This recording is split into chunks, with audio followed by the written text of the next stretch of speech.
بسم اللہ الرحمن الرحیم۔ السلام علیکم۔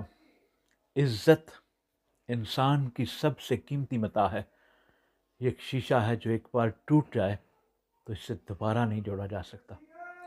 ہماری زبان سے نکلا ہوا ایک الزامی جملہ کسی کی پوری زندگی بدل سکتا ہے۔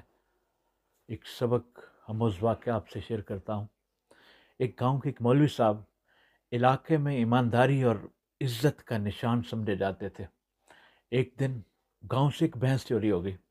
گاؤں کی پنچایت اور مولوی صاحب بھینس کو ڈھونڈنے کے لیے کوئی لایا عمل تیار کر رہے تھے۔ اچانک گاؤں کا میراثی تیز تیز چلتا ہوا اندر داخل ہوا اور اونچی آواز میں بولا، مولوی صاحب، چوری کی بھینس آپ کے باڑے سے برآمد ہوئی ہے۔ یہ سنتے ہی پنچایت کے لوگ حیران ہو گئے، ہر طرف خاموشی چھا گئی۔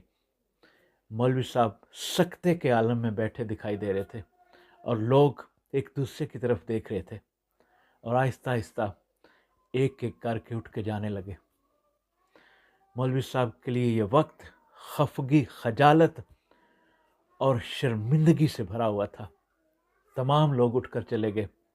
وہ سر پکڑے بیٹھے تھے کہ تھوڑی دیر بعد مراسی پھر آیا۔ وہ ہانپتا ہوا مولوی صاحب کے پاس پہنچا، ان کے پاؤں پکڑے اور روتے ہوئے کہنے لگا، مولوی صاحب مجھے معاف کر دیں۔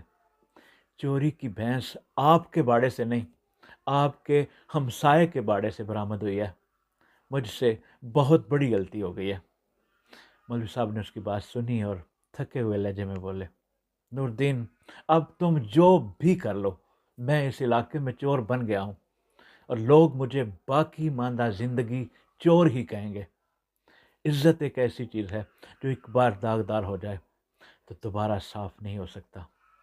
عزت کا داغ ہمیشہ کے لیے رہ جاتا ہے۔ ہمارے معاشرے کا المیہ یہ ہے کہ ہمیں صرف کہانی کا ٹائٹل ملتا ہے، باقی کی کہانی ہم خود مکمل کرتے ہیں۔ جناب رسالت مآب صلی اللہ علیہ وآلہ وسلم نے فرمایا، آدمی کے جھوٹا ہونے کے لیے اتنا ہی کافی ہے کہ وہ ایک بات سنے، اس سے بغیر تصدیق کیے دوسرے کو بتا دے۔ عزت ایک ایسا شیشہ ہے جو ایک بار ٹوٹ جائے تو پھر دوبارہ نہیں جڑتا۔ خدا آپ کی عزتوں کو سلامت رکھے۔ آپ کا بہت شکریہ۔ السلام علیکم۔